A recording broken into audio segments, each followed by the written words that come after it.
Now, it is one of the great sites of ancient antiquity, little visited by foreigners and generally overlooked by Western historians. Persepolis was the capital of ancient Persia some 2,500 years ago. For the first time, some of its treasures are being loaned to the British Museum, as our arts correspondent Nicholas Glass reports.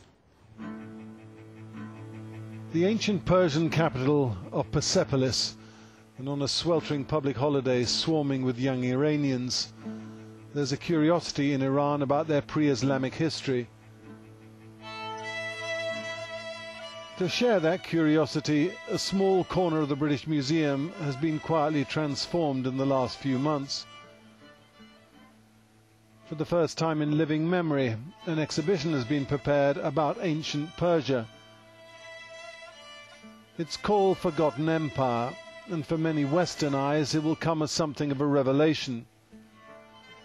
The gold will entrance, as it always does, but more significantly, what this exhibition sets out to do is to lift the Persians from historical obscurity. Some 500 years before Christ, theirs was the first empire to rule the world, from Greece and Egypt in the west to India and China in the east.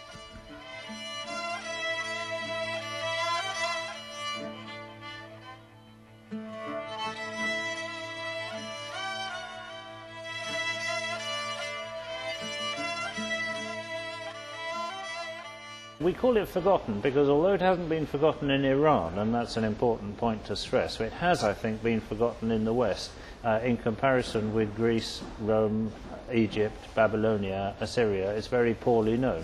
Why? And, well, it's a very good question. I think partly because of the fairly hostile press that Iran or ancient Persia has received over the centuries. We see Persia largely through the eyes of Greek historians. And Greece was at war with Persia, so their accounts on the whole are not very complimentary.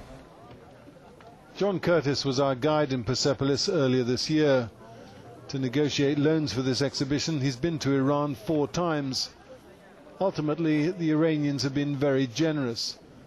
The almost life-size stone dog, a prize exhibit in the National Museum in Tehran, has come to London, along with some 80 other objects. Gold and silver is kept in the vault in Tehran and is seldom exhibited. They don't have adequate security.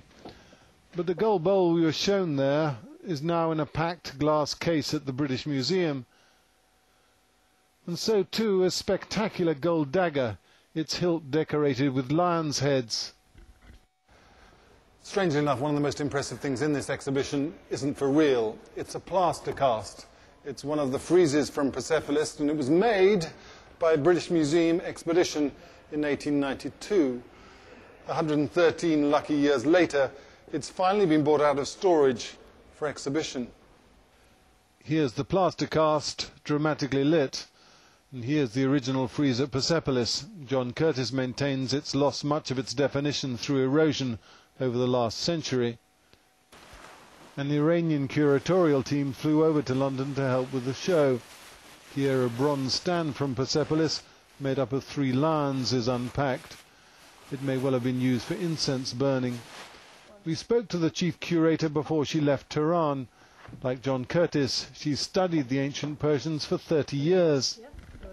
For me, because, you know, it's a long time that I'm working, and then when I see that everybody is interested in this, I feel really satisfied. I'm satisfied with that. What do you think about lending to the British Museum particularly?